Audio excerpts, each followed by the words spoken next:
So turn on the radio. Find the radio and turn it on. Secretly broadcasting to you from the remote outskirts of the Vegas Valley. We interrupt our program to bring you this important message.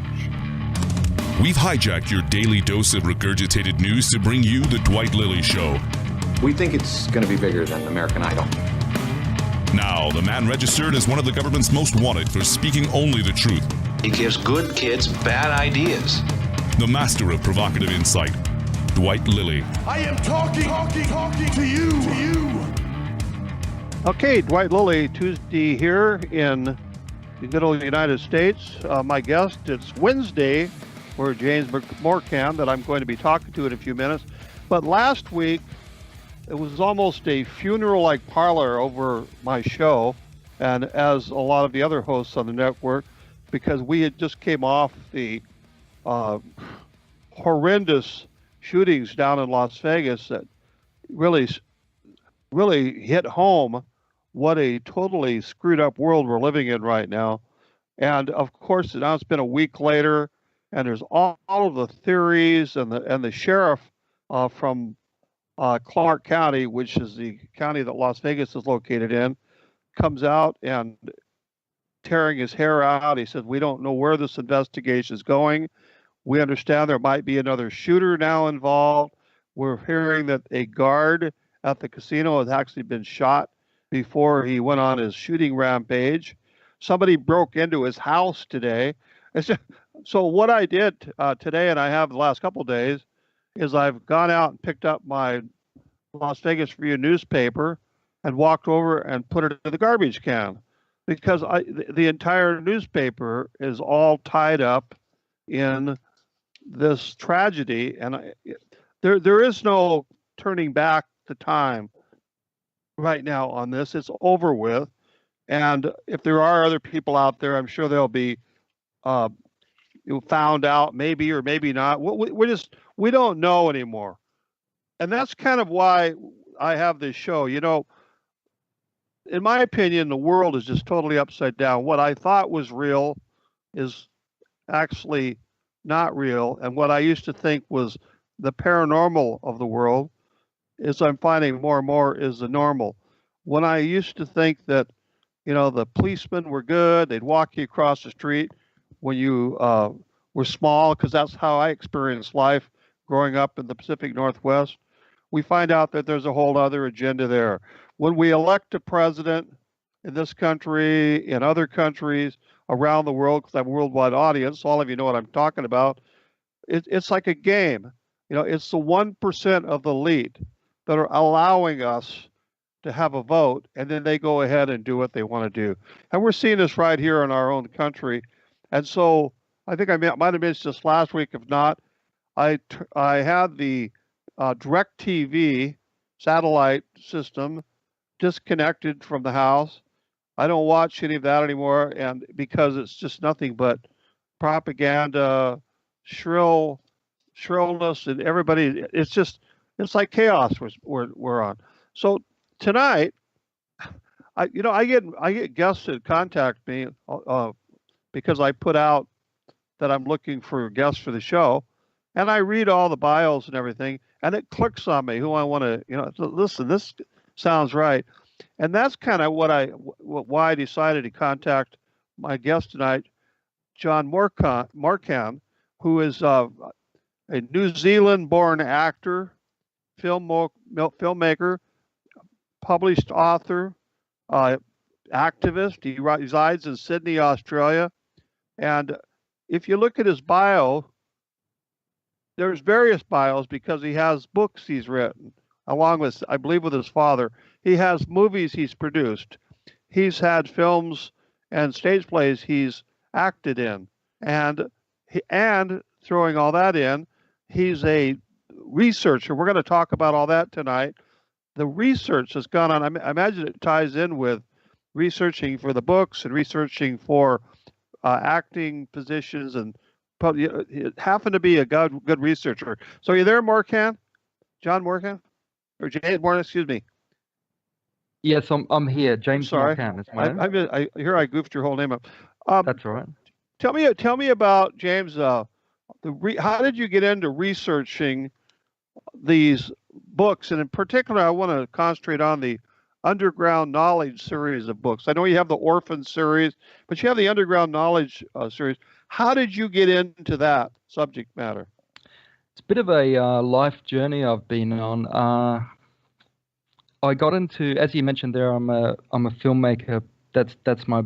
I'm trained as an actor and a screenwriter, and I started to write certain things and research certain things that I realized couldn't be summarized in a short film, and they needed to be books or even book series. I just had too much material, and it started to blow my mind.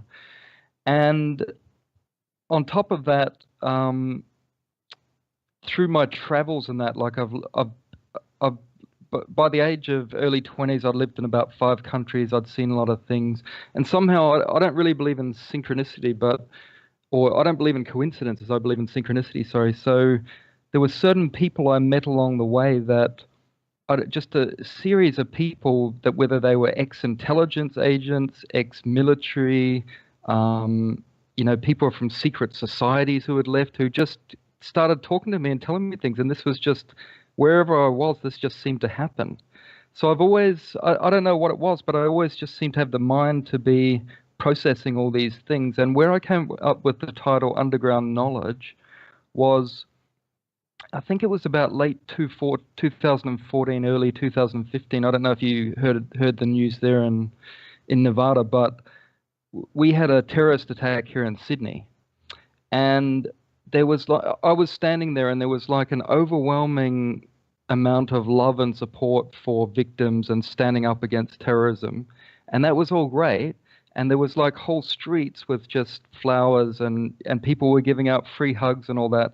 But I thought to myself, see, I have researched enough to know that certain events such as Operation Northwoods under Kennedy, all the Joint Chiefs of Staff signed a document to say they wanted to do terrorism on U.S. soil, and for it to be blamed on Cuba. Now that didn't go ahead, of course. Kennedy stopped that.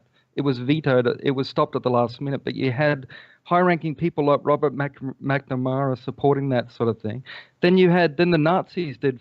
They did their own terrorism, blamed it on communists, and that's how they got into power. They burnt down the Reichstag in 1933, I believe it was. Then you had Operation Gladio in Europe, where they were doing all sorts of terrorism, which has now been proven between NATO and the CIA. They were conducting all sorts of terrorism that has been proven to be false flag operations. Now, of course, I believe most terrorism is actually as reported. I'm not an idiot saying, oh my God, every terrorist event. I believe most of it is as reported. But as I stood there in Sydney, I just thought, I just had an insight that we as a people are not lacking, we're not lacking love, we're not lacking support for the right things, but we are so easily manipulated. And I believe that's because of a lack of underground knowledge, for want of a better phrase. It's all these underreported events throughout history, like that Operation Northwoods I talked about in 1961, which all the Joint Chiefs of Staff signed. I would estimate 90% of Americans don't know that. Whereas that, to me, is a pretty big event throughout that we should know. So I'm just focused on all the... I try to stick to what I call conspiracy facts. So things like that have been proven in declassified documents or court cases, or have been admitted to by the authorities.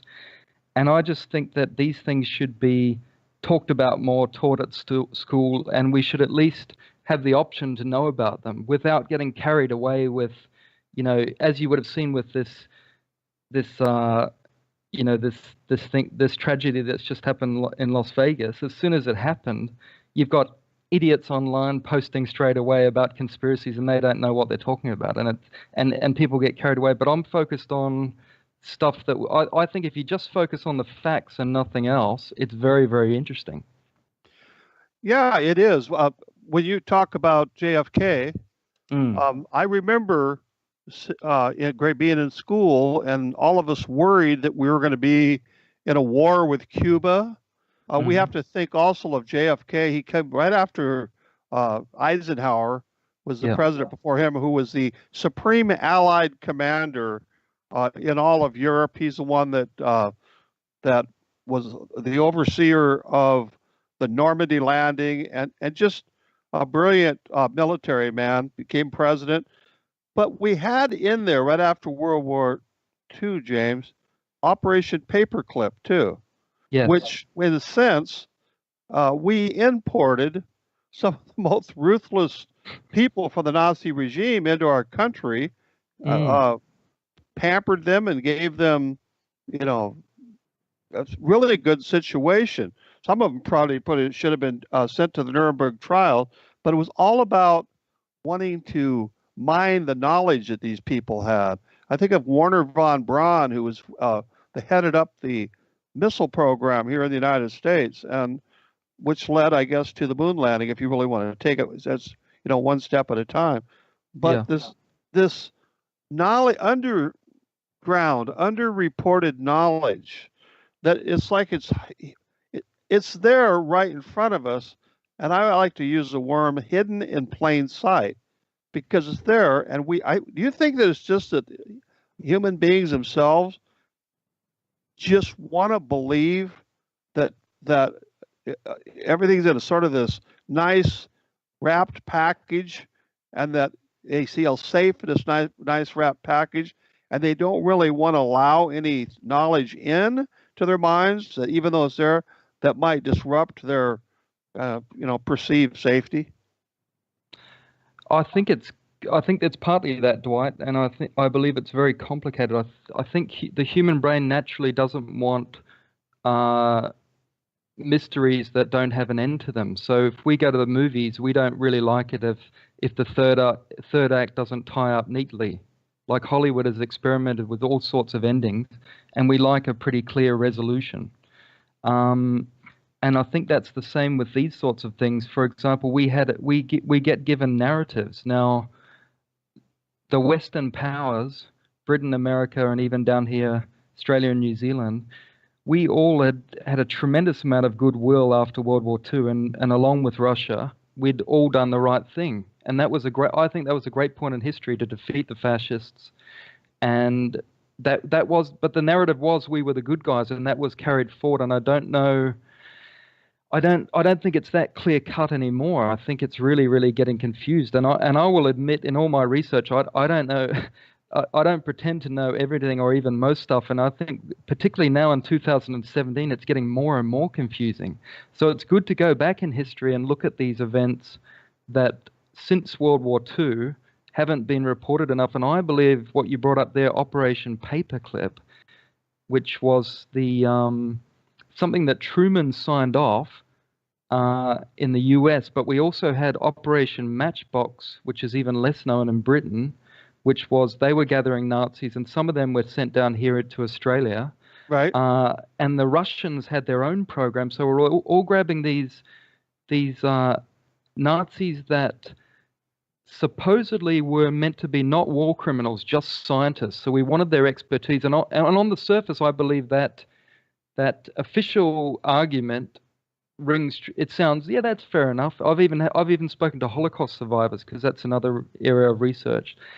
And they buy that hook, line, and sinker, that they believe that the official argument was, well, that was to fight the Soviets. We had a Cold War going on. We had to do something. And the Nazi scientists were so far ahead of everyone else, for whatever reason, that we were all fighting for them. But I believe it goes deeper than that. I think fundamentally, if you look at the foundations of America, and I've lived in America, I've traveled to about 40 states, and your country is one I really respect, because it's based on the foundations of liberty more than any other country, personal freedoms.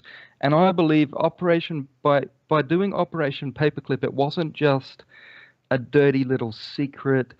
It's fundamentally letting in fascists and putting them in charge of major projects was something that had deep roots and spread, and was a philosophical blunder, and is very anti-American.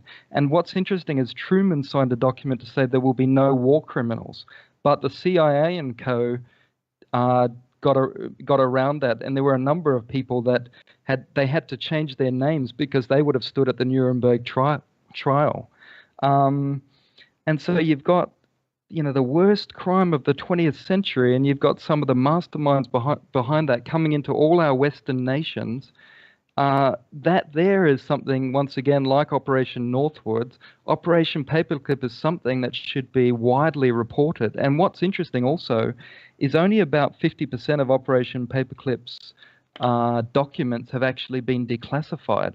We don't know how much further the whole thing goes. We don't know if even someone like Joseph Mengele, the angel of death in Auschwitz, we don't even know if someone like him was allowed to come into America at some point. We don't know, and so I would argue we can't just isolate it and say, okay, there were several hundred Nazis brought into our country and that's it. I think we have to look wider and say, well, putting them in charge of major, scientific experiments. It wasn't just NASA; they were all over the show, and including mind control, MK Ultra. They were floating around there too. That has very wide ramifications. That I believe the correct response when people hear Operation Paperclip shouldn't be so much, oh well, that's a shame. It should be, say what? What did you just say? My government let in Nazis. That's the way I react. What about you, Dwight? Yes, I react the same way because, again, I was brought up with, going to parades with my father, who, by the way, my father spent 2 years in Australia during World War II. And wow. my Okay. brother still has a whole box of photos of his time in Sydney and Melbourne and Canberra. Is it Canberra? I think it's a Yes. place called. Yes. My dad spent a lot of time over there. And of course, they were involved, the group he was with, going into New Guinea and the Philippines. At that time of the world's history, Australia and New Zealand could have both been conquered pretty easily by Japan. They had built up quite a war force, and so it was quite. But anyway, getting back to the paperclip in that, uh, I have done a lot of research on MK Ultra. I've talked to people. I've had guests on it, and there's a doctor's name that pops up. His name was Dr. Green, and people have said in what I've read that is Mengele, that they changed his name to Dr. Green, and he was put in charge of the mind control program here.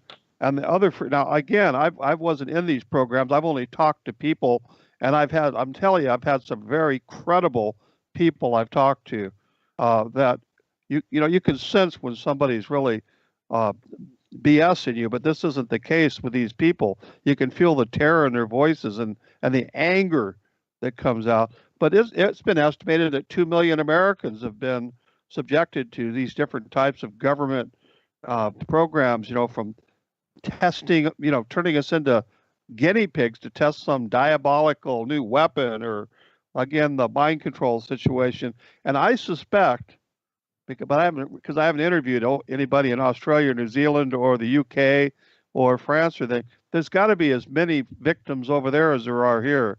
This is not just the United States program. For some reason, our governments, the elite that seems to control everything, and I talk about an elite, it's even above the governments. Yeah. They want to control us. You look at the 9/11. We've lost a lot of liberties because of 9/11 attack with Homeland Security and all of this. It didn't used to be. I remember flying in airplanes, James. I spent a lot of time on the road, and there used to be airplanes like PSA out of California. You could literally walk up to the gate and buy a ticket. And I think it was $49 round trip ticket. And you'd have to, if there was provided they had seats on the plane, just walk onto the plane and go where you want to be. It's like going down and catching a taxi cab out in front of a hotel. That's how easy flying is. Now you go to Las Vegas Airport, and if it's a 10 o'clock flight, you better be over there around 7:30 to catch it. Just because you may not catch it because of the amount of security you have to go through. So I'm thinking a lot of this, James, is a slow but steady attempt to take freedoms away from people in the West.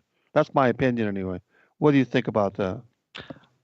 I tend to agree, and I think once again, for any listeners who have not heard of any of this stuff, they could easily say, "You guys are mad," and they would point out, well, there are real terrorists, and I think we have to also acknowledge there's real severe terrorism, and religious fundamentalists can do a lot of damage. For example, earlier this year, they completely destroyed a whole city in the Philippines, a city called Marawi. I think it has like 1 million or 2 million people. It's just completely, decimated. And I was in London I was working in London towards the end of the IRA troubles, and that's the same sort of thing. So in a way, I believe 99% of people in governments, intelligence agencies, even that includes the CIA, are very good, patriotic people who would do anything to serve their people. I think it's the rotten eggs right at the top, whether it's your Dick Cheneys or whoever you want to focus on at any one time, and that goes to I'm basically apolitical, or I'm center. So I don't get into all that, because I believe that's kind of the paradigm is they get us fighting against each other on all sides. Do you know what I mean? Like we're constantly divided between these partisan politics, and but I think there is what you point out there about our liberties being taken away gradually. I think that is part of it too, and but somehow if we don't have enough underground knowledge, again for want of a better phrase, if we don't know about these underreported events, I think it's very confusing, and I think we're seeing that now in politics. Not, even in what happened with Brexit and everyone blaming foreigners instead of real things like why is the banking system so corrupt? Why are we constantly at war? All these things. I think people are just so confused, and somehow what we're talking about here about going back a bit in time to the post-World War II era and looking at those sort of things, I think somehow if we can learn from recent history, but if we study the present, it's a minefield, I find. What about you?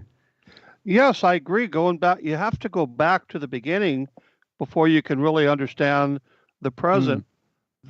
There's a movie out, or excuse me, a documentary on, I believe it's on Amazon Prime right now, and it's called The Enemy Within, and the person that is behind the movie, his name is Trevor Loudon, and he's a New Zealand citizen. Mm-hmm. And Trevor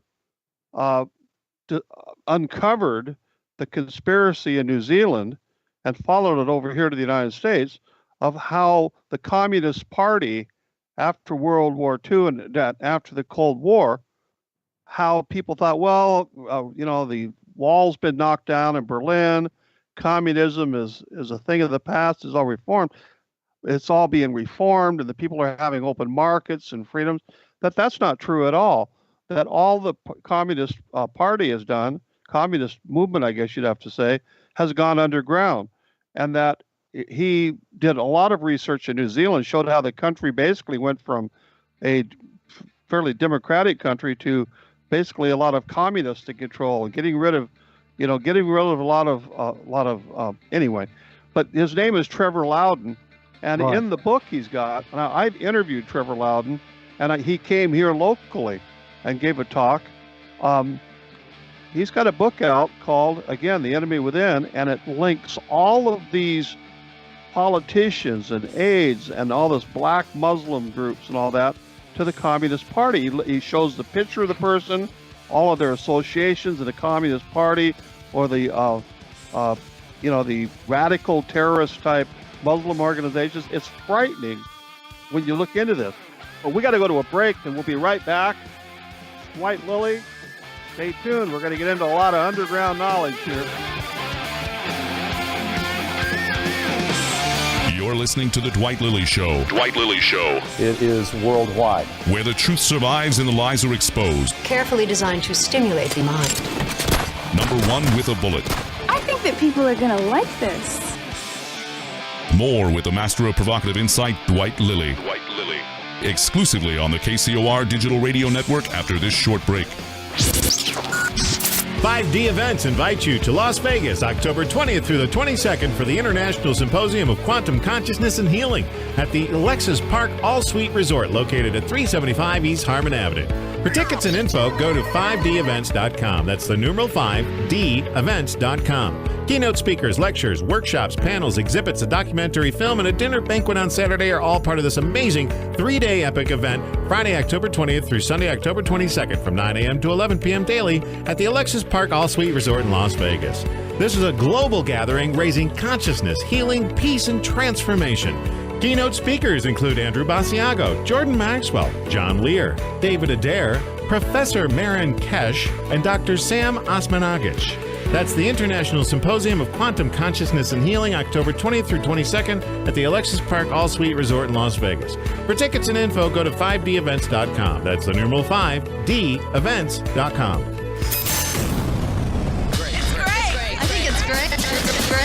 The all-new KCOR Digital Radio Network. Great. Please make a note of it. It's great! What if maintaining a healthy weight was as simple as drinking a cup of coffee? With Valentis Coffee, it's that easy. Harvested from the world's most pristine coffee farms and packed with the purest ingredients on earth, Valentis takes losing weight to a completely new level. At Valentis, we believe everyone deserves a chance to be healthy and fit. It's pure, natural, healthy, and delicious. Click the Valentis Healthiest Coffee banner on the KCOR Digital Radio Network website and take the Weight Loss Guarantee Challenge. Valentis Coffee, simply the world's healthiest coffee. Incoming message. In a digital world infiltrated by government as well as civilian disinformation, a single, powerful, and researched voice speaks through the night. We're getting a signal. Join Erica Lukes, the host of UFO Classified, as she interviews some of the hottest, sometimes controversial, but always informative people in the world of ufology and the paranormal. They knew for sure that it was an alien craft, and our governments around the world have covered it up. The reason I was taken aboard was because there was no choice. I would have been dead. UFO Classified, 4 p.m. Pacific, 7 p.m. Eastern, every Friday night. Exclusively on the KCOR Digital Radio Network. The truth is out there just waiting to be discovered. But the question is, are you ready for it? UFO Classified, hosted by Erica Lukes, the new voice of the high desert. Exclusively on the KCOR Digital Radio Network.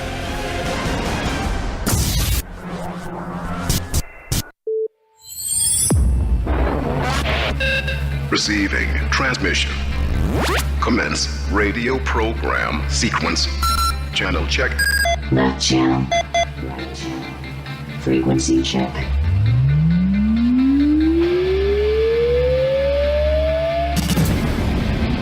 Frequency check complete.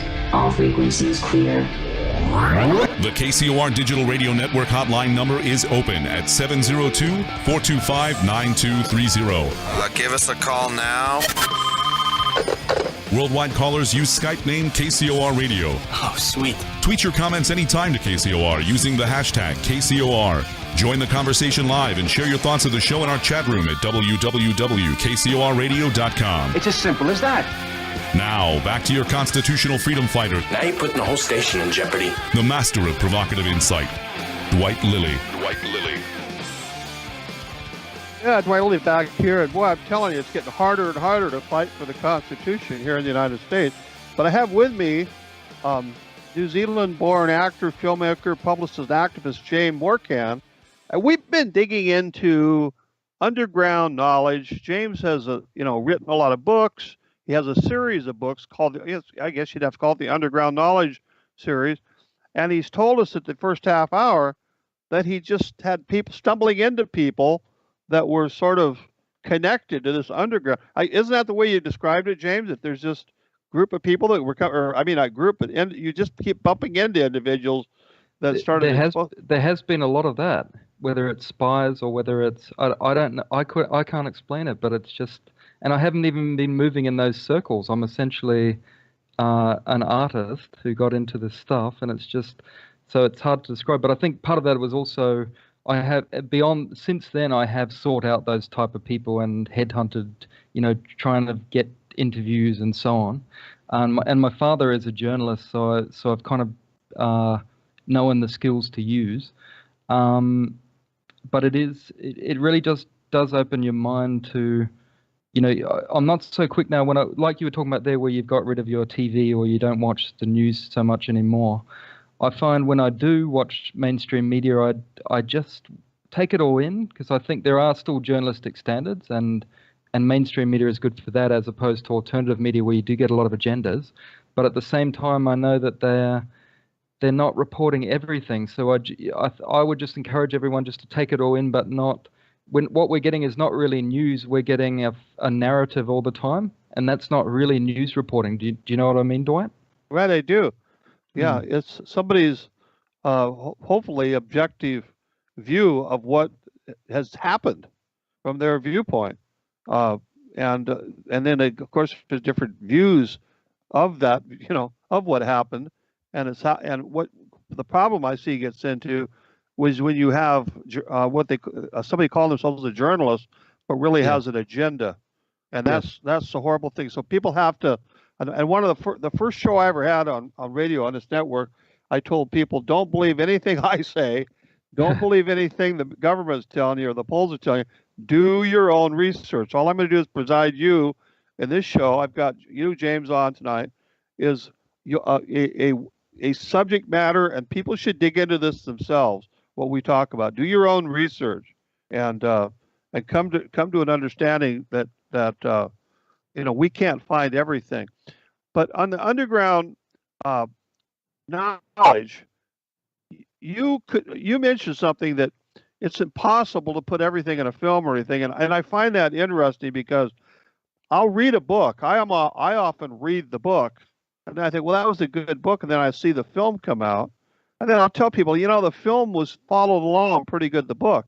But of course, when you have a 450, 500-page book, there's a lot more detail. So each chapter of a film is way more detailed in the book than they can possibly do in, let's just say, 10 minutes of a 90-minute film or something. And you're really getting a watered-down version of what happened in the book. So I tend to do far more reading than I do watching myself. Same. I'm exactly the same. I mean, particularly when they've always got to build in the bigger Hollywood films to the next action sequence as well. There's only so much, educational material they can slot in there. Well, when you got into the Underground series, that took off into a series of books, didn't it? Yes, it did. And then from there, I've launched into a podcast where I'm interviewing guests, including people who have come from the military or they've worked on classified technology. So I'm learning there. And then beyond that, I've got a group on the social media site Goodreads that I've set up called Underground Knowledge, and straight away it's got about 7,000 members just out of the blue. So I think, and that's just a small example of people are setting up these things, and like yourself, all over the world. And I think there's a real hunger I think people say, I don't believe the masses are idiots, and that's where I get annoyed with mainstream media when the public votes a certain way, or is the masses on side on something. I think 9 times out of 10 there is something there. The public might be a bit misled sometimes, but I think what the public lacks in direct expert knowledge, I think they do have street smarts, and they can sense when something's not right here. And I think they're sensing that more and more, that more and more, particularly the youths of today, are just so cynical towards the political system, towards the media, and I think some of that cynicism is actually a positive. I think they're reading it right. Yeah. Well, how do you get guests from sort of the top secret underground? That's really underground, but people that you would think have sworn a secrecy pact that if they divulge anything, they can be in a lot of trouble. We have that out here. I know a guy here that's was with the NSA, and he can't talk about anything he did. Yeah. Other than his training, he's talked about his training. He speaks 7 different languages, and he talks about, some of that, rigor where they took him out of the Navy and put him into that. But he can't divulge anything he was involved in. So how do you find these people? Well, often those ones who have come from high level, it's off the record, or they've become whistleblowers. So there's a spy in the UK who's part of the group I talked about, his name's John Banks, and he did operations all over the world, and he's actually gone out against the British intelligence community, and he's at risk. But sometimes these people figure if let's say they've been dumped by their intelligence agency, and it's really them against the intelligence agency, then they figure the safest thing to do, a bit like the Snowden scenario, or we're talking slightly lower level scenarios in the Snowden example, but what I mean is they figure that once they're in that position, the safest thing they can do is actually tell their story in public, because it kind of then we're all in on their story, as opposed to it's just them keeping it quiet. And then I think when they figure sometimes when they tell their story, then if they get killed, we'll all think, well, they were a martyr and they were right. And I think the intelligence community then is nervous about that. But like I say, sometimes it's just people talking off the record. They can't say too much, and they don't want to say it in public. But and of course there's ways that intelligence people or ex-military can talk, which is not divulging classified secrets. Do you know what I mean? Yeah, they can kind of hit around, I suppose. Yeah. And so you reached out to these people. Then you hear about somebody and you try to track them down where they're at and send them a message and ask them to come on your podcast and talk about their particular situation. Is that kind of the way it is? Yeah, and also since I've set up this group on Goodreads, I mentioned they're often joining that because a lot of them have become authors, or they've been interviewed by other authors for books, and so they just somehow find that. And so I think when you kind of put your signal out there to the universe, or whatever you want to call it, that you're trying to get to the truth, it does seem to me like the right people find you. A bit like the way just you and I have connected. I mean, I wasn't looking for you, you weren't looking for me, we just somehow collided. But we both have dug into the similar areas. I think that's interesting. So when you've had this podcast about 2 years? No, I've had the group on Goodreads about 2 years. I've just set up the podcast this year, actually. So it's only been the last few years that you've actually turned your attention towards this unknown knowledge subject matter. My attention's always been on it, even since my teens, would you believe. I was reading about this sort of thing. But in terms of speaking publicly about it, and I found that very difficult because I was scared. I'm mainly in the film industry, and to be hit with the word conspiracy theorist, and a lot of people warned me about that. But I added it up at the time, and I thought, it's almost like you're coming out with this, oh my God, I am this, I have this alternative viewpoint on reality. It's a scary thing in a way, but I assessed everything at the time, and I realized in the post 9/11 world, with everything that's happened since, with what happened under Obama, like all these promises and nothing happened at all, nothing positive that I could see. I think at that point, the trend is moving towards conspiracy thought, the right sort of conspiracy. But even if you look at the books and films that are coming out, one of the most popular genres is conspiracy thrillers. And not everyone is crazy talking about, ridiculous things like the Holocaust never happened and all this, either hateful conspiracies or just plain lunatic fringe.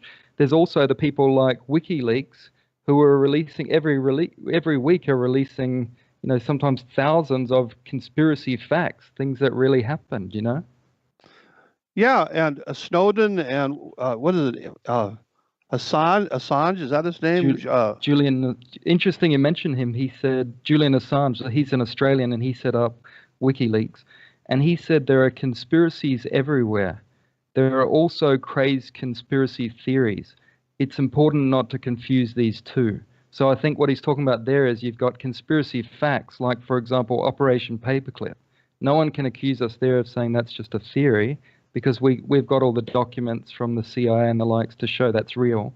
And so he's talking about conspiracy facts versus random theories, like what I heard you on your last podcast talk about. You want to avoid any speculation on the Las Vegas shooting because you don't know. So, but a lot of people, unfortunately, will go onto YouTube or wherever and just be a mouthpiece for idiotic theories, you know? Yeah, I know that YouTube, now a lot of people are talking out against it, but the people that own YouTube is Google, which is massive. They're between Google, Facebook, and I suppose some of these sites like that are companies. They're huge companies now. They are having to take a look at what's actually being put out on their media, and I've heard that they've started censoring out a lot of, which I'm not big on censorship, No. but I mean, but because people should be able to view and listen and read and make up their own mind, but not be gullible. I think that what we're not getting is the warning to people to don't be so gullible. They're too busy running around trying to put out fires, conspiracy fires, instead of telling people, listen, just sit back, use some critical thinking and logic, and try to put this puzzle together yourself, and then separate out all the screaming. You know, we have a guy in the United States, Alex Jones. Yeah, and, I know. Yeah. You know who Alex. I think everybody in the world knows who Alex Jones is, but Alex Jones has hit on some pretty. He's not to the level that Julian has done, but Alex Jones has uncovered a lot of material through a lot of connections. He's had this Roger Stone involved with him, and Roger Stone is very much deep into the underground of politics, how, manipulating politics and everything. There's so much manipulation that goes on, in our lives that, I think we get hurt and I believe that Snowden and Assange are real assets to modern day society. Yet, if you were to have them walk down the street, either British intelligence, Australian intelligence, let's say, they would kill them if they saw them on the street. They would kill them, because they're a threat to. But what are they a threat to? The truth? I think I would even say that, going back to what we were talking about before about the narrative, they're a threat to the narrative. If the powers that be, and by the way, I believe the powers that be are way. I don't focus on even the Trump level. I'm talking about the 0.001%, way up above that. That's what I personally believe. Right, I agree with you. Yeah, so the powers that be, the most important thing is that they keep the narrative going. So if we are in fear and we never look, we've already acknowledged, both of us, that there are real enemies of countries that are about freedom like ours. There are real enemies in the world. So we're not saying that doesn't exist, but I think where the narrative gets challenged is, what about the enemies within our borders? Within our, are they in Congress? Are they in the CIA? Do we have shadow governments? Do we have, factions that do things like what happened to JFK? I'm not saying that's, we don't know with JFK, we don't know with 9/11, but I think at least some of these conspiracy ideas are true, and if they are, then we've got people in power who are actually saying they are one thing, but are really not for the people at all, and maybe what you call, they're more like global elite. I don't use the term elite so much. I prefer the term the global elite, who have no affinity with any one nation. Do you know what I mean? Yes, I do. And I did a lot of research along that line, and now people could say, Dwight, you're going to talk about a conspiracy now, but that's okay. I want people to think about what I'm about to say. Is that a lot, in my opinion, from what I've read and looked into, the elite that we talk about, we don't put necessarily names. I'm not going to say John Brown is a member of the elite, but this elite seems to go back to the beginning of time in history. That these, if they're powerful families or organizations, have interconnected and stayed below the surface, but they seem, James, to have always been in power at the top. They've never really gone away.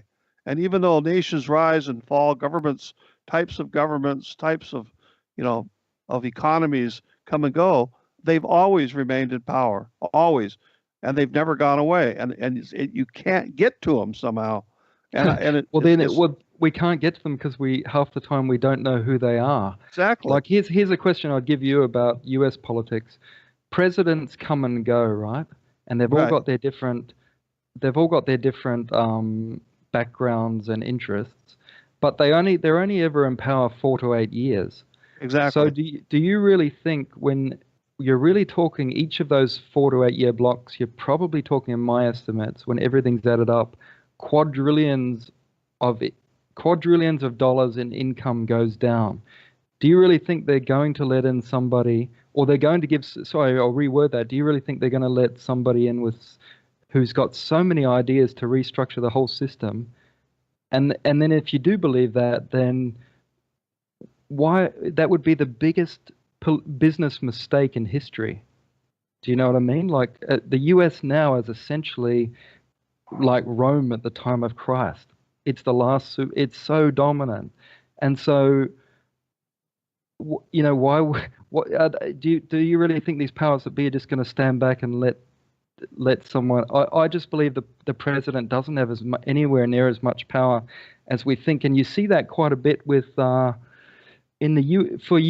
best UFO researchers have got into. They've actually, some of them have actually been called in by presidents. There was one, I believe it was Richard Dolan is his name. He's a former historian, American, and he got into the UFO field by mistake. And it just fascinated him. And he's one of the best researchers in that field. And he actually got called in by Obama. And as he's sitting there, he's going, why am I having to tell the president about what I know? Shouldn't the president know? And another example is I believe it was the one before Reagan. Was it Jimmy Carter or Ford? I think it was Ford, wasn't it? Was the one just before Reagan? Oh, let's see. Now you got to make me think. Okay, sorry. We had Ford, Reagan. Yeah, Reagan came out. No, it was Carter. It was Reagan. Ford, Carter, Reagan. Yeah, I believe it was Jimmy Carter. He'd actually said on the campaign trail that he'd either seen a UFO or he had an interest in that field and he wanted to know. And there's a strong rumor that when he was in office, someone came in from that sector of the military where they do whatever they're doing, whether it's anti-gravity technologies or whatever they do out there in Area 51, we don't know. But what they were saying, and it was several White House interns, employees that actually reported this, that they actually saw after the meeting, Jimmy Carter was just weeping. He was just seen crying with his head in his hands. And so what would make a man cry like that, like a baby, once he'd been told the secrets of the UFO field? Now, so that's two things to me. It says that we're dealing with a very vast conspiracy that maybe goes to, a matrix level or something like that. And that the average person couldn't conceive of it, and maybe there's even validity to the ideas that we're being protected. That some secrets are so advanced that we just couldn't handle it. That the average person, they want to go to their baseball each Saturday, they want to watch whatever's on TV. They don't want their reality screwed with too much. Do you know what I'm saying? So there is that, but it also says to me that presidents are not there are many classification levels above presidents, and they don't really know what some guy in power 4 to 8 years. They're not going to let him be in complete control in it. And I think once we get that, then we can start focusing on, well, who are the power players around this year after year, decade after decade? Is it people like, say, Henry Kissinger, people like that? Is it people much higher? Is it unknown elites around the world? We don't know. Yeah, well, again, now you're touching on the shadow government. We had Eisenhower, that it was reported that he met with people from other, I guess, planets, whatever. We had Reagan, who actually, I think, well, Tina is an expert. She's the producer of the show. She knows a lot about UFO field. Said he had his pilot chased down a UFO in his plane when he was the governor of California. You had Jimmy Carter; he saw a UFO. So, Okay. but I think what happens is that, from what I've had and research I've done, they get elected, and then you're sort of taken in and to a meeting. I'm just going to say this. I'm just thinking this might be what happens, and you're told you're on a need-to-know basis only on a lot of these questions you have, and you're not allowed to know what you're asking me. And then they probably say, well, I'm a president. And they say you're a president because you were made the president. And, your tenure can be a comfortable one, or it can be like Trump's going through right now, one that isn't comfortable. It depends upon how much you want to shake the system. But you're dealing with a system that's been around for a long time. And, the people that you're talking to, these generals and even the people above them that tell them, they've been around 35, 40 years, and you're a new kid on the block, and allow you to come in and disrupt this it's just not going to happen. You're not going to be allowed to do that. And a lot of people think that that's what happened to Kennedy. Is basically they had Kennedy assassinated because he was stepping into areas that the elite didn't want for him to interfere with, and there's been a lot of investigation of the Kennedy assassination. But again, you find how does a guy shoot a gun like that gun with a couple of hits at that range in a matter of like a second or something like that? There's a lot of people that when you start tearing down these things, they say, well, that's impossible to do. There had to be another shooter on a hill, or, you get into all these, and people say, no, you're just a conspiracy nut. No, if you talk to physicists and people, they'll tell you it was impossible to do what some of these things are done. There had to have been somebody else involved. And, it's like we've fallen down the rabbit hole, is what we have. And when you dig into it, like you've dug into it, and we don't have much time till we come to a break. We'll have to get into this in the next hour. Fascinating show so far, because we're touching on a lot of issues, not as conspiratists, but just as, well, what about this? You and I don't know. I don't claim to be an expert, but if you can interview people that are, like I interviewed Trevor Loudon, and the amount of research this guy's done on communism it's so impressive that, I'm surprised he's walking around freely the way but he is. And maybe it's because he knows too much. Again, that's the possibility that you know too much. We can't do anything to you. And we'll just try to keep you under wraps. But with Assange, in a sense, he was interfering a lot in our elections over here this last time, just basically debunking stuff that was coming out. Yes, he was. About Hillary, Hillary particularly, Yeah, the narrative that was written was being debunked. So anyway, we're going to have to go to a break here, James. The show's flying by. And I'm going to have you come back again. Really one book at a time or something. But this is Dwight Lilly with the Dwight Lilly Show. And we'll be right back with my guest, James Morcan, at the top of the hour. Just after the top there. You've been listening to The Dwight Lilly Show. Dwight Lilly Show. It is worldwide. Hosted by the master of provocative insight, Dwight Lilly. Live every Tuesday night, 7 p.m. Pacific, 10 p.m. Eastern on the KCOR Digital Radio Network. I know. I'm pretty excited about it. For more information on The Dwight Lilly Show, check out the KCOR Digital Radio Network page. Follow Dwight on Twitter at Dwight Lilly Show. Oh, wow. We now return you to your regularly scheduled intravenous feed of lies. Until next week. That was fantastic. Let's do it again. The Dwight Lilly Show. Dwight Lilly Show. You're listening to the all-new KCOR, The Core, broadcasting from Las Vegas, Nevada, the entertainment capital of the world. Hell yeah, in a little place called Area 51. You turn on the radio. Find the radio and turn it on.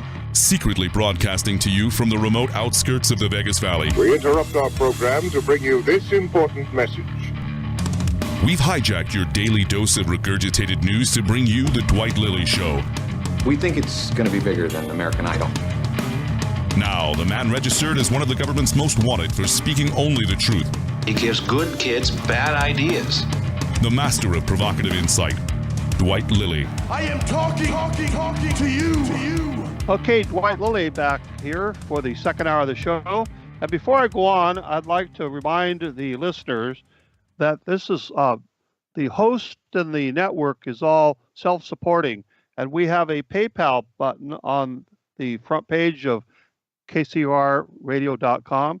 And we'd appreciate it if you'd give a little donation, give us a little love so that we can continue this programming going forward, especially me. I'm just a poor radio host, But anyway, that's the only ad you'll ever hear from me on this show, is asking you to help us keep this great programming going. So I'm going back now to our special guest all the way from Sydney, Australia, James Morcan. And James, where do we go from this show? We have a whole hour, and I don't know if we should focus on one thing. I was going to ask you a question that popped in my mind while we were on break, is that when you have your podcast now up and going and you're connecting, what are some of the most fascinating subjects that you've been introduced to by some of these guests you've had, the areas that you hadn't even thought about before?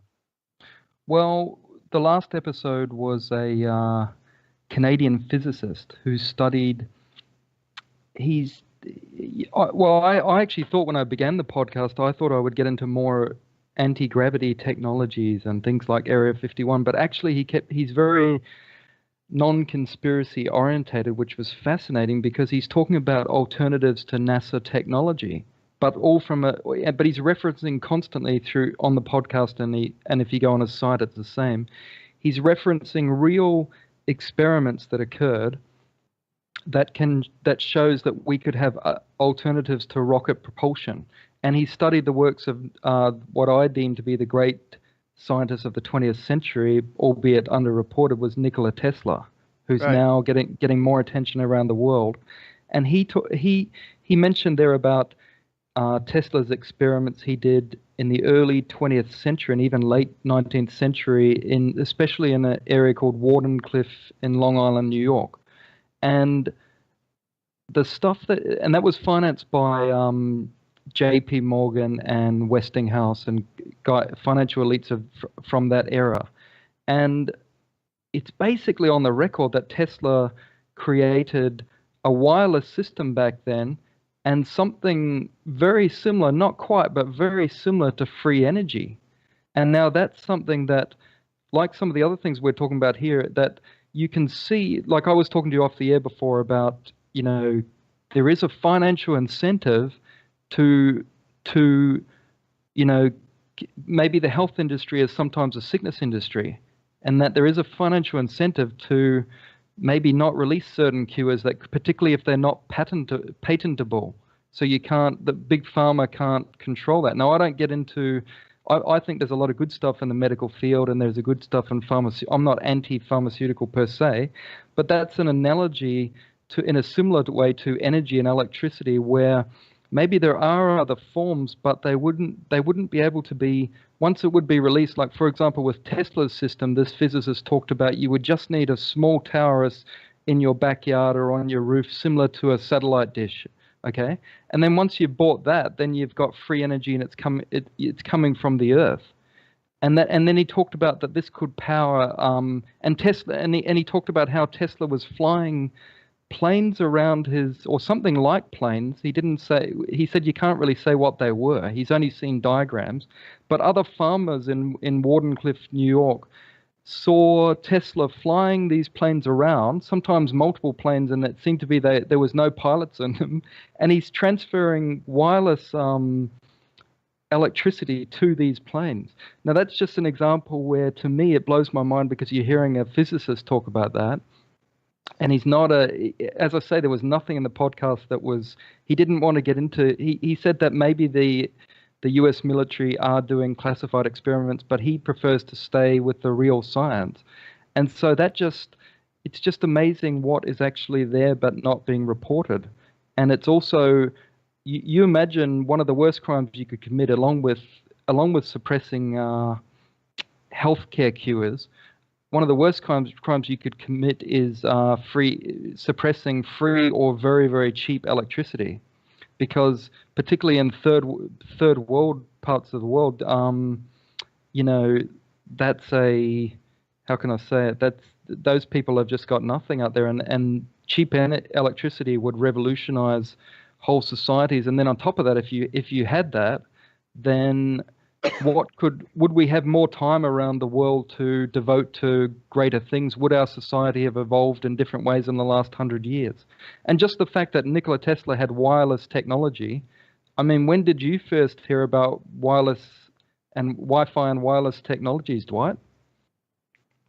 Yeah, I'll give you an example of what you're talking about, and it's more of a local situation.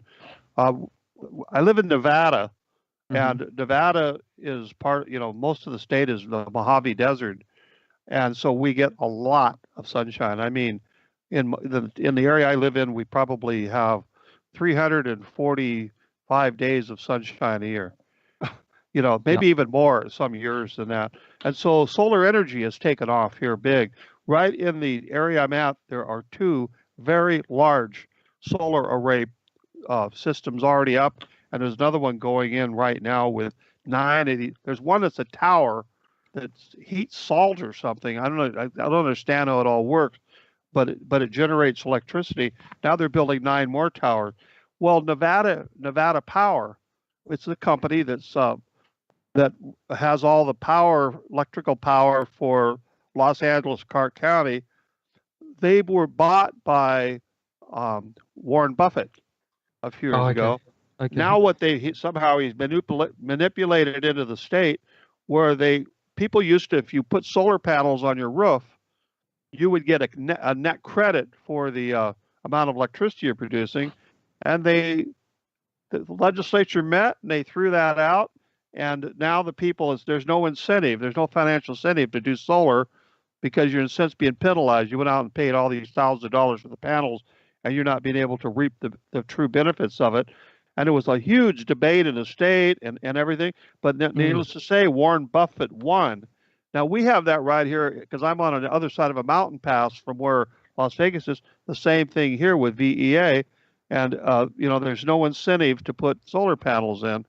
And so even at the solar panel level, there's a big pushback because the power companies want to keep their gravy train going. So it isn't hard to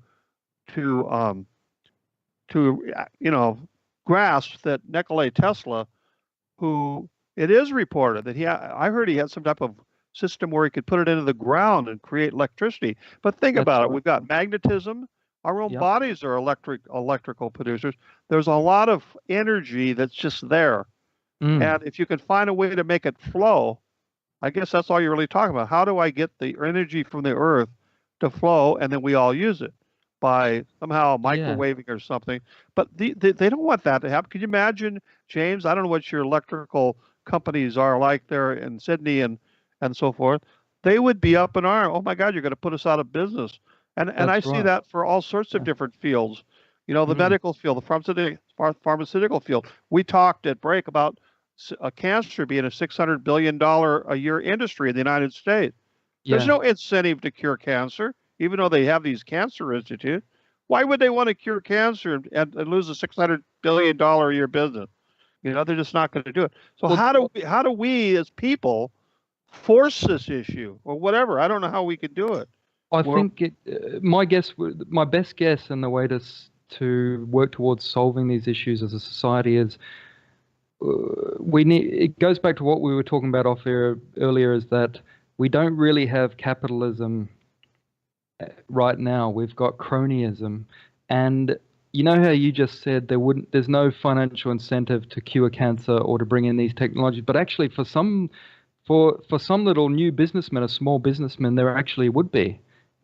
So you imagine if you were able to bring that Tesla technology, and let's say you're just a one-man band who sets up a business, well, there would be massive demand. If he was putting these dishes or whatever they may be, mini towers in people's backyard, he could make a profit. So if it was a level playing field, which is what capitalism is supposed to be, where there's no interference from the powers that be, whether it's coming from corrupted politicians who are bought by special interest groups who are putting in certain laws that block things, then if we had the simplest form of capitalism, which I don't even know is possible with all the, we get corrupt governments, we get corrupt administrations year after year, But if we had that, and if we could work towards that, then there is a financial incentive to create for some businessmen. There would be, even though you're going to decimate the bigger players, there would be a financial incentive to deliver alternative cancer cures and things like that, and non-toxic ones maybe, or cheap ones. So I think for me it all goes back to cronyism, and that there's a desire to, when these global elite get onto a gravy train, whether it's pharmaceuticals, whether it's oils, whatever, they don't want to let that go. And I think with the oil, the fact that we're still driving petroleum cars.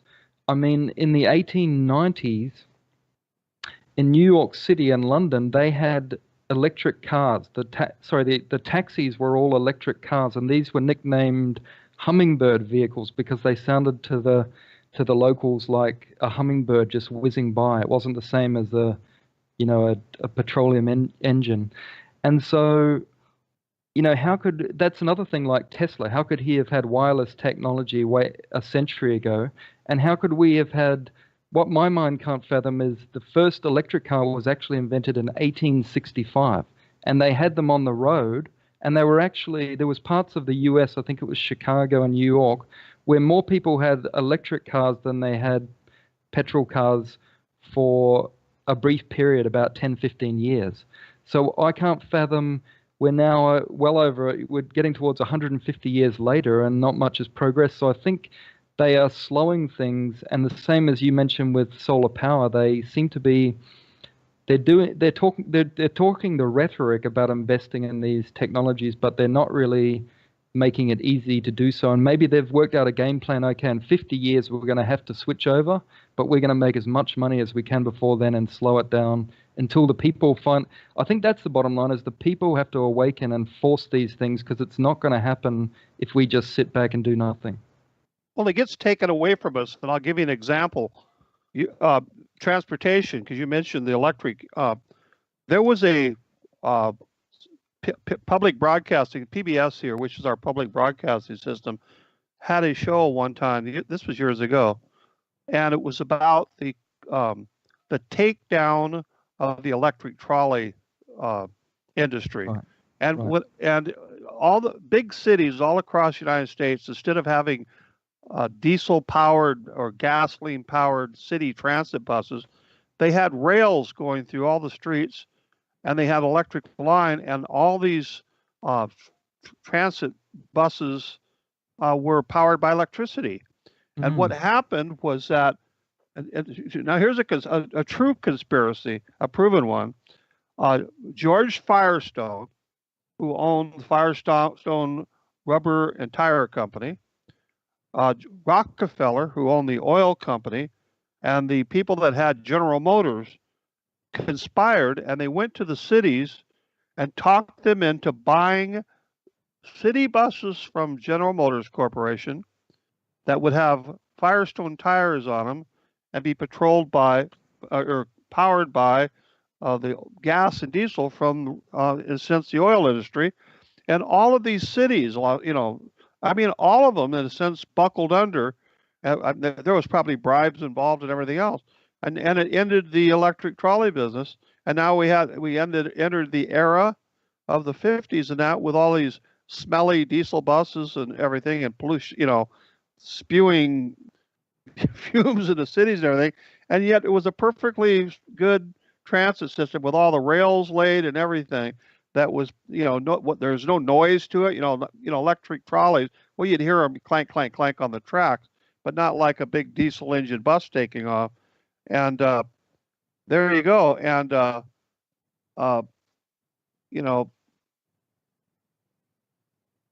there was a movie called Who Killed Roger Rabbit? And the movie was all based on getting rid of electric trolley cars. Who killed Roger Rabbit? So it's just, you and I, let's just say we were living in Portland, Oregon, or Sydney, where you're at right now. We would have just been brainwashed through publicity and think, oh, the latest and greatest. They're coming out with these beautiful, sleek new buses to get us around town and everything. And we just buy into it, I guess. I mean, you just buy into it that, oh, this is the latest, greatest, when it was a step backwards. Yeah, It's just a step right. backwards. And it kept these power companies in business. Now, we're seeing it right now with the, shale oil and everything. The pushback against alternative energy. There's a huge pushback. And it's not just that it would save us. It could potentially free up people, particularly the Tesla style technologies. But that, don't forget, if we're addicted to oil, then it seems like a lot of our wars are related to that. Yes, they have been. Majority of researchers, that's no longer really a conspiracy. Most people believe that one way or another. And so, everything we're talking about here filters into other areas. Do you know what I mean? It affects us it increases poverty.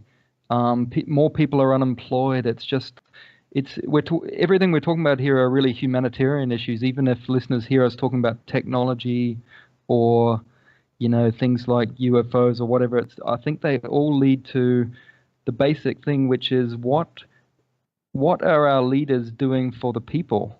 Do you know what I mean? Yes, I do know what you mean. Let's just take one subject matter. Let's just take energy. Mm-hmm. If we had cheap to almost free energy, think how much in your own budget, your own household budget, your production company's budget, and so forth, well, if you think of money as or resource, as being resources as an energy itself, that would be all freed up for you to put into more. You could hire more people that would, even come up with better special effects or scenes. I mean, I don't know what your business at all. But other people could also get out of the grind. They could start their own businesses. Yeah. You know so with all that capital, some people just need a chance. Yes, just think of all the capital that would be freed up.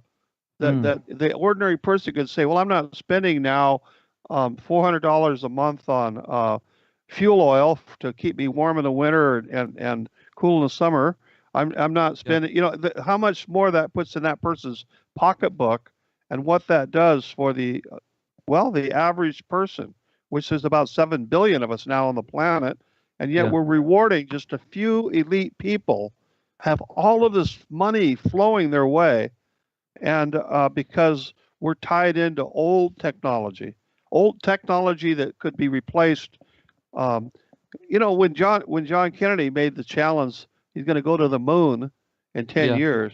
I mean, we couldn't even get a rocket off the pad. We went to the moon in 10 years.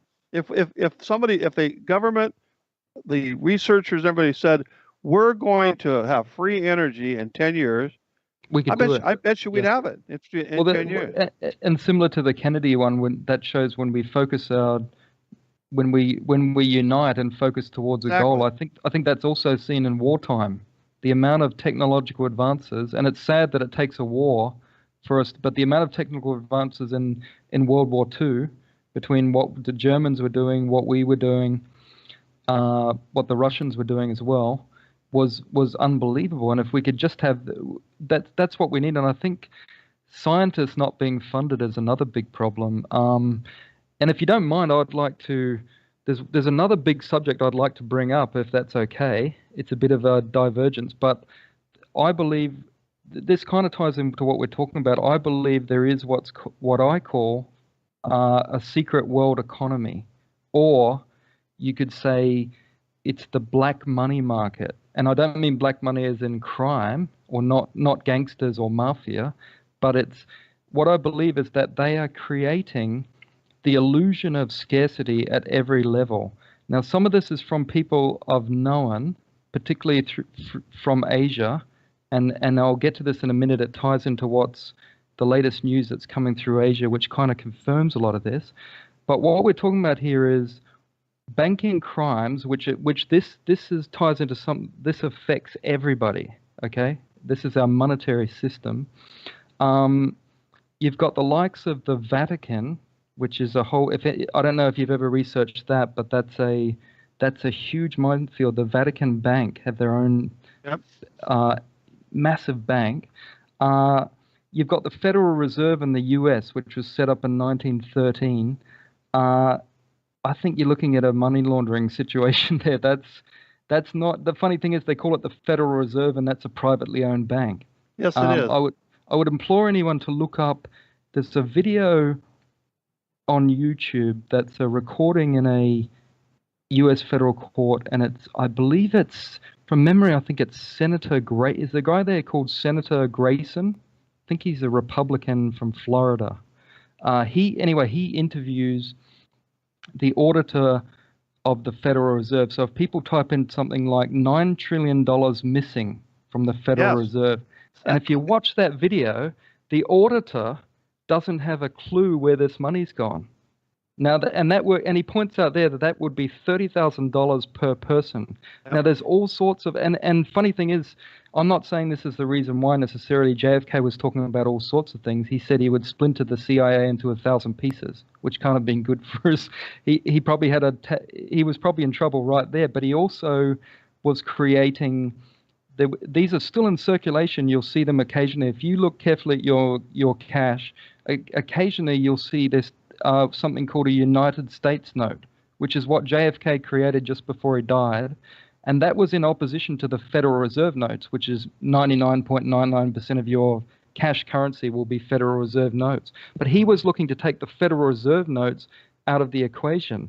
And that goes back to what I was saying, that the Federal Reserve, you're entering into the central banking system, which is what they've done all over Europe. And you're talking the global elite have infiltrated the US, I believe, and they set it up. There's a book called The Creature from Jekyll Island, and they set up, I can't remember where Jekyll Island is. I think it's off. It's off like Georgia. No. Georgia. Yeah, Georgia. It's off Georgia. Yeah. So the Creature from Jekyll Island is all these elitist bankers from all over the world had a meeting, and they decided. And by the way, various founding fathers had rejected and blocked a central bank from being set up since the early 1800s, and major founding fathers they believed that the central banking is wrong, and what they did is they actually pushed it through Congress very close to New Year's Eve, I believe it was, when 90% of the senators had actually already gone to holidays, and they've slipped it through, and they got a vote. They got like one person. It was like 51 to 49%, something like that, and they passed it. And so you're stuck now with the Federal Reserve, and there's nothing federal about it. It's owned by private bankers. Yeah, we got to go to a break here, James. Yeah, sorry. In a minute. But let's stay on this because I got something to add after the break. But again, we're down the rabbit hole, folks. Stuff that you probably haven't really thought about in your life, but it's affecting you all over the world, from United States to Sydney to Australia to South Africa, Asia. So we'll be right back. This is Dwight Lilly with the Dwight Lilly Show, and my guest, James Morcan. Right after this.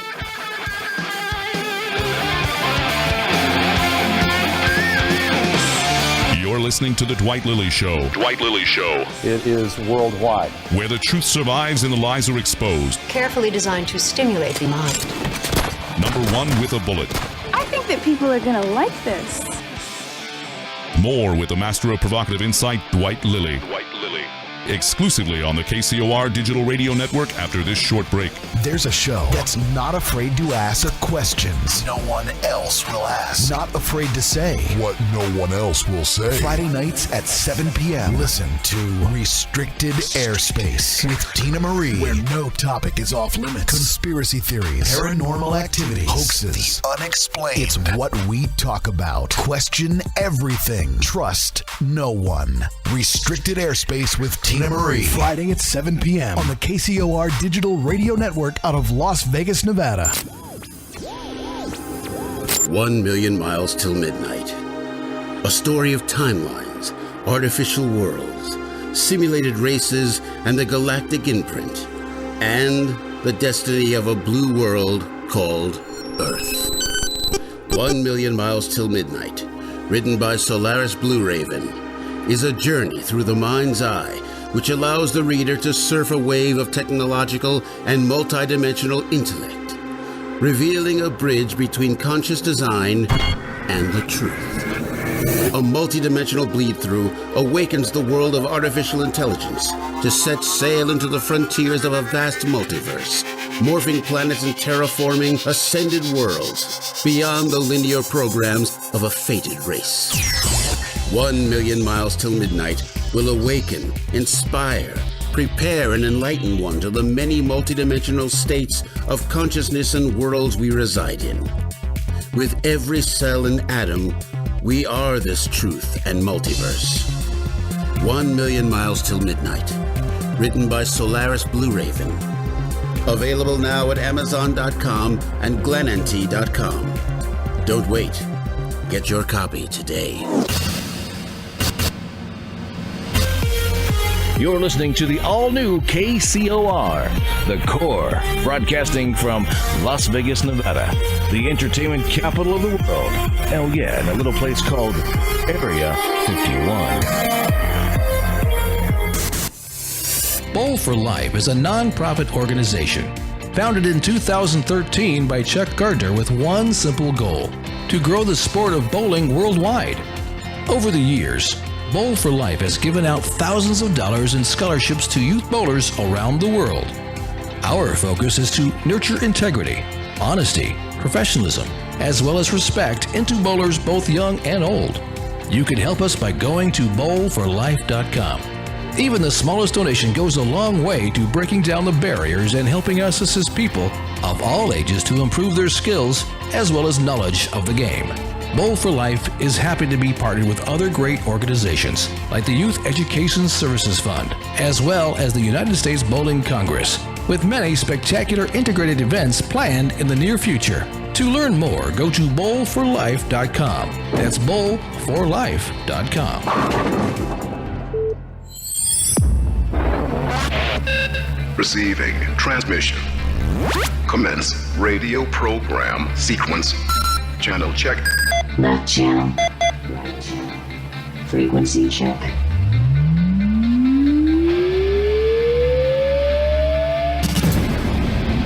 Frequency check complete. All frequencies clear. The KCOR Digital Radio Network hotline number is open at 702-425-9230. Give us a call now. Worldwide callers use Skype name KCOR Radio. Oh, sweet. Tweet your comments anytime to KCOR using the hashtag KCOR. Join the conversation live and share your thoughts of the show in our chat room at www.kcorradio.com. It's as simple as that. Now, back to your constitutional freedom fighter. Now you're putting the whole station in jeopardy. The master of provocative insight, Dwight Lilly. Dwight Lilly. Yeah, Dwight Lilly back here. And what a fascinating journey down the rabbit hole we're having tonight with James Morcan from Sydney, Australia. You know, filmmaker, producer, activist and researcher. And I think the last term, researcher, is really important because he has really dug in. And there's so much to cover as we started talking that it's impossible to cover all of this in one show, but we're going to try to spend the next half hour on a couple subjects. The Vatican and the British royalty. So go ahead, James. Which one do you want to hit on first? Well, I think they tie into a few sections there, but just to summarize in case people are tuning in now. So I believe all my research shows and some tip-offs I've got and so on is there's a secret world economy. And this is important because we're all being told there's not enough money to go around, we can't invest in that, blah, blah, blah. But yet we've got these issues like we were discussing with the Federal Reserve. That's a privately owned institution. Maybe all the money they're collecting, not all of that's going back into the U.S. economy. Maybe only, maybe a lot of your tax-paying dollars are going offshore. And then the Vatican is another one where their wealth goes right back to what you call the black nobility, were the elites of Rome way back then. So they've been collecting everything, and they've been even the gold from what was collected from the Nazis, what was collected from the Jews that were captured in the Holocaust and so on. Then you've got the Queen and the Windsor family. Now, some people have estimated, and keep in mind with what we're about to discuss here, the richest man that I've kept up with lately on the Forbes rich list, which keep in mind are only ever estimates. The official richest man is only worth 90-something billion, and I think in the last few months for the number one position has been switching between Bill Gates of Microsoft and Jeff Bezos, founder and CEO of Amazon. So they're in the 90 billions, okay? But I believe besides the Queen and the Vatican and these elites, like the European banking elites, like the Rothschilds and so on, I believe the greatest confirmations of this secret world economy, for want of a better phrase, I believe is in Asia, and it goes back to World War II. Now, what happened? What happened was Japan was collecting gold and all the wealth. The Japanese Empire was very vast, equivalent to bigger than what the Nazis had in terms of landmass. They conquered so many nations: China, India, Thailand, Philippines, Indonesia, Malaysia, Singapore, you name it.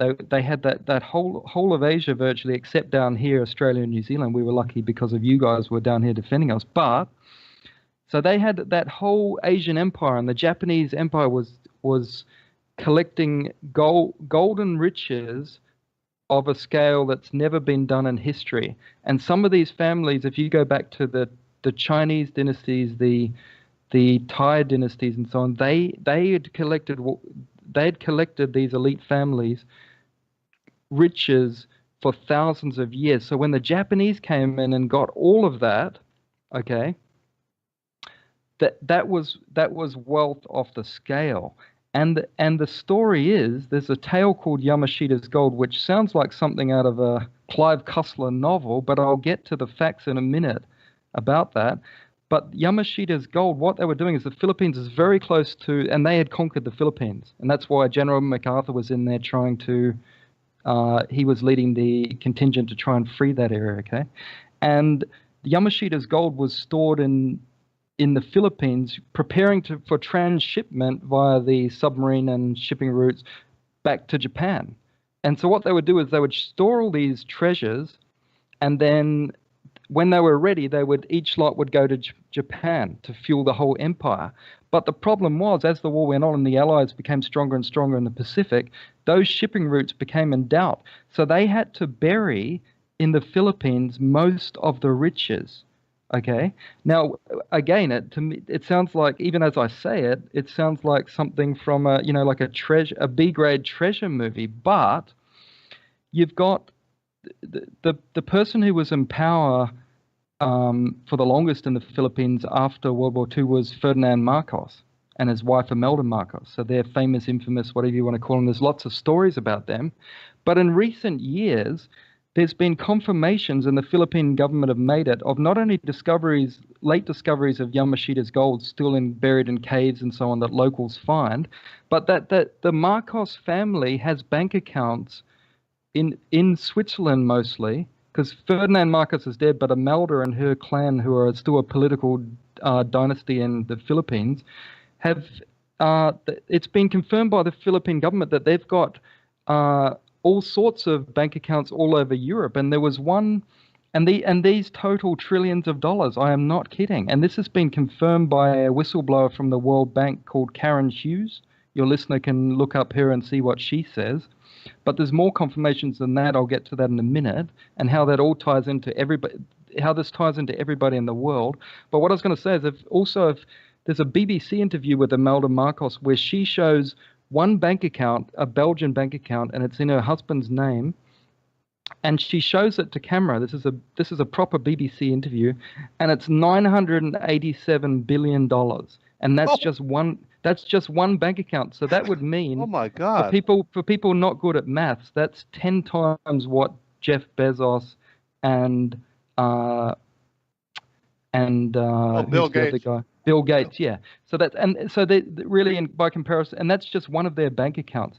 Now, and of course, I have received tip-offs of this, but I've also done my own independent research. But I never take something as a conspiracy fact until you're all the way there. I always play the devil's advocate, even with JFK. Maybe Oswald was just an incredible shot. Who the hell knows? But there's been more and more confirmations lately. For example, the current president of the Philippines, who's been nicknamed the Trump of Asia, Rodrigo Duterte, has confirmed that Imelda Marcos is going to be giving back some of what he calls ill-gotten wealth, because this gold was in there and the Marcos family just grabbed it, right? And it should have been full of Philippine people, or maybe it should have been returned throughout Asia. But he confirmed that she would be returning it. Now, one report said in the tens of billions, but there was a mainstream media report in Asia that said 300 billion. Now, I would ask you, well, how is it possible that this family has got 300 billion? And by the way, this family, there's many families all over the world where I believe this is the real global elite. And the Marcos family is just one example of this. Okay, it's not to say that this is all just in one family. I believe there's many banking elites and all sorts of people all over the world who are in the trillions of dollars in wealth. But the other confirmation, okay, was there was recently a news report to say that the auditor for the Vatican confirmed that there was and he was recently fired, by the way, because he wanted to do a full audit of the Vatican. And just like the Federal Reserve, there's never been a proper and comprehensive audit of the Vatican Bank. And anyway, this order confirmed that there was a huge sum transferred not long after World War II from Asia to the Vatican Bank, and it was known as Operation Golden Lily. And Operation Golden Lily was the joint CIA Marcos run, what would you call it, gold collecting mission to get all this wealth. And this is just so to tie all this together, I believe this is just one example, and there are many examples all over the world of vast sums of wealth that could free up the world if released. And there is a school of thought, and from some of the people I've come into contact with and my own research, I believe, for want of a better phrase, there is something, and this is a bad phrase, I can't think of a better one, but I call it, there is a good elite. So there are people at a very high level that are actually trying to fight to release money to the people. And there's actually a bit of a war or a battle up top between those elitists who want to keep it all amongst themselves and the people who actually want to free all this for humanity. So I don't believe in the general conspiracy theorists' idea that it's us against the evildoers. I believe there's good and bad people in the common people, and there's good and bad people in the global elite. And so if any of those things I've just talked about are true, and I'm very sure on many of them, and people can do their own research, and I believe there will be more and more through Asia. And if people follow Asian news in the coming months and years, there'll be more and more to confirm this, and through the Vatican as well. Then if any of that is true, then if we have a secret world economy, then that's possibly the biggest crime ever conducted, because, you know, in the US, I've looked it up, you've got a federally set minimum wage of $7.25 an hour. Now, I know the arguments, by the way, that if you jack up the minimum wage too high, you could lose jobs, and I agree with that to a point. But I'd ask you, $7.25 an hour, and I'm also aware that it varies from state to state. It's not always that, but the federal minimum wage is $7.25 an hour. After tax, that's $244 only per week. So I'd ask you, Dwight, could any American live off $244 a week? No, it's obscene, the people that are stuck at those lower, and then a lot of them aren't even working full time. They have to work 3-4 jobs. Wow. And yet we have just this huge disproportion of wealth. One of the countries that you didn't mention there that would be interesting to look into would be Venezuela, who for years have been a major oil producer, yet the country's broke. So it's not really, James, it isn't broke. It's just like Idi Amin when he was in power as a dictator in Africa and killed all sorts of people. I believe he went to France or someplace. He took like billions of dollars, with him. Yeah. And these people, because I think I agree with you, in that this is an elite people. They all know each other.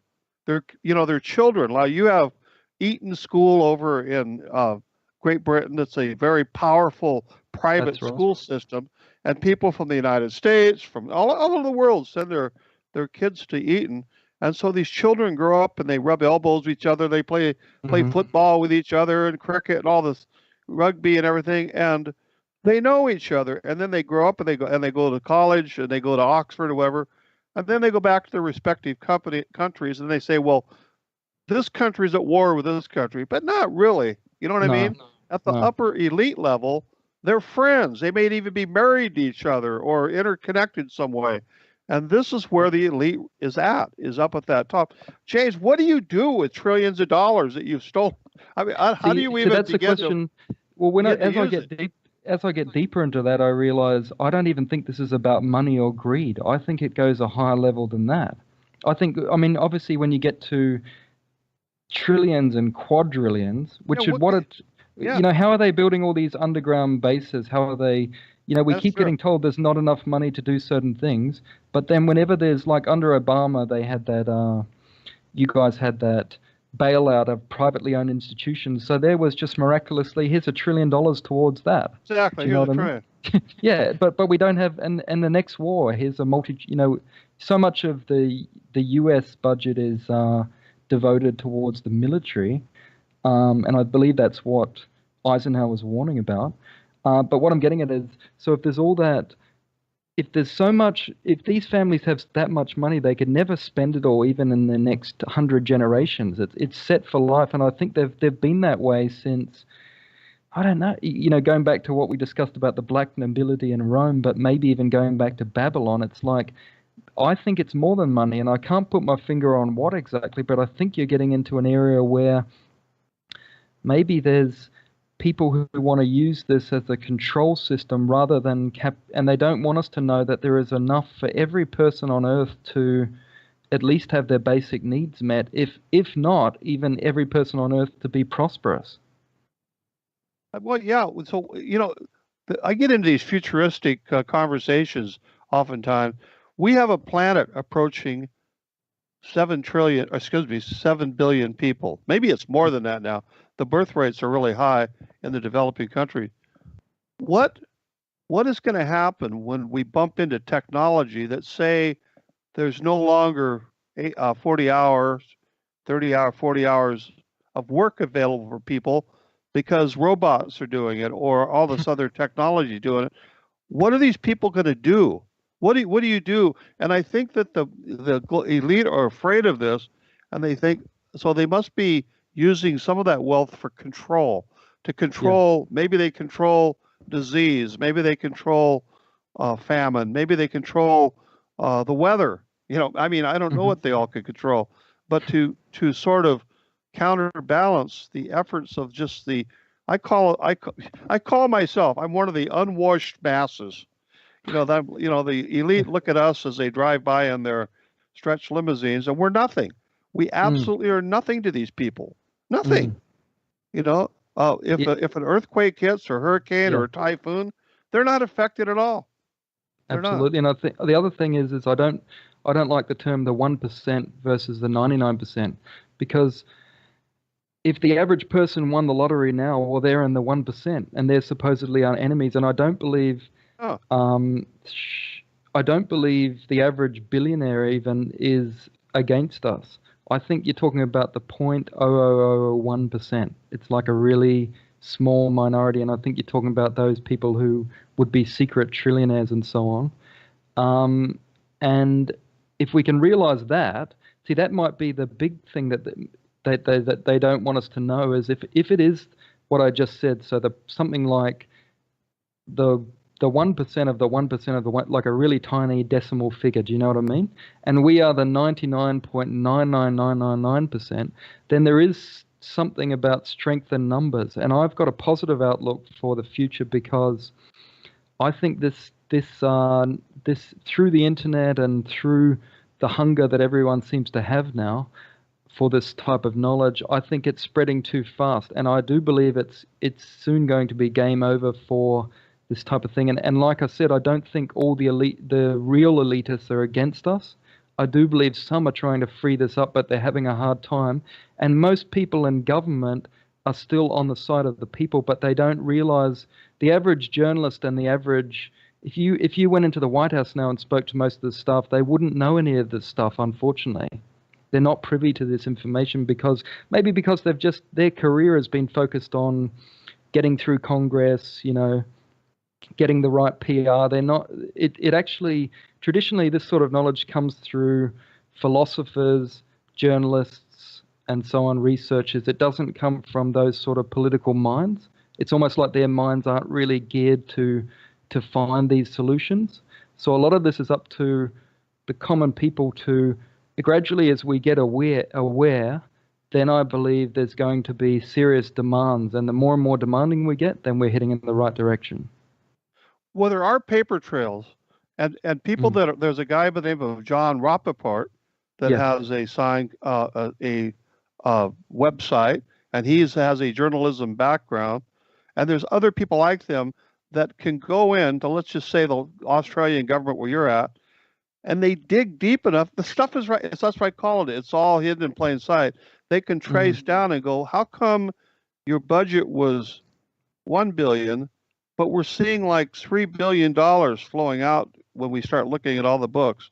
Where did that $3 billion come from, and where did it go? And just exactly. you mentioned a figure. How do you lose $7 trillion? Or in the case of the Iraq War that we were involved in, which was nothing but a war for oil, is all it was about, resources. As I understand it, there's like $1 trillion missing there. When you really do the accounting, there's like, well, where did the trillion? Could anybody in the listening audience out there stop and think for a second how much $1 trillion is? That's 1,000 billion dollars. That's $1 trillion. And then when you start talking quadrillion dollars, I mean, it's just James, these are just numbers that are so baffling. But again, you've got, I could transfer to you right now all $33 in my checking account. No, I was just kidding. And just do a wire transfer. They move this money around. It's all digital.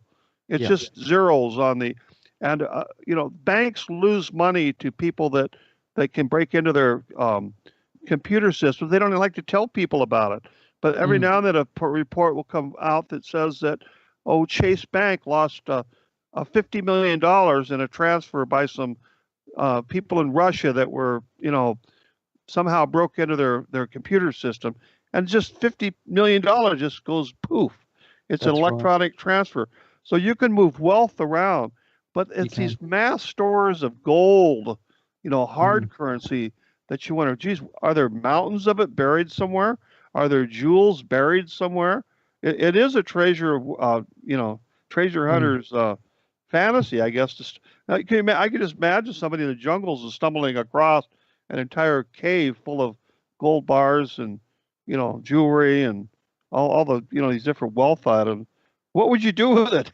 What would you do if you had all these? Well, the other thing is if you admit that there's more gold than there is known to be, because the people who set the gold price, that's based on supply and demand. There is a set amount of gold in the world, and they know exactly to the ton how much has been discovered in the history of the earth.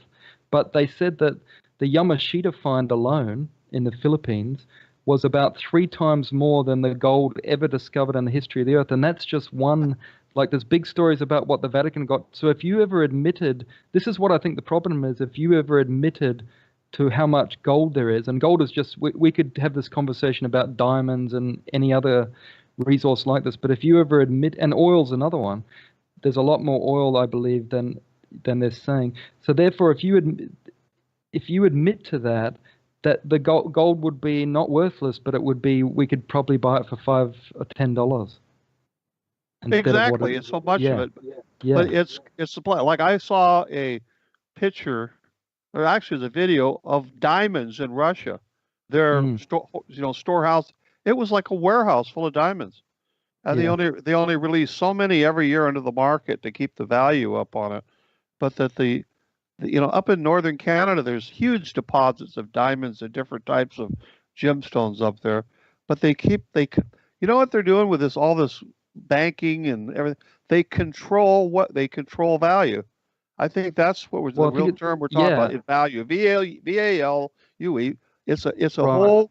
How do you control value and power? Well, how many times, Dwight, when you watch the news, Dwight, how many times do you hear scarcity, scarce resources? So I'm not denying that some things aren't running out. Don't get me wrong. We've got a big planet, big population now. But I think with some of these minerals and so on, they're creating the illusion of scarcity, and that's very profitable.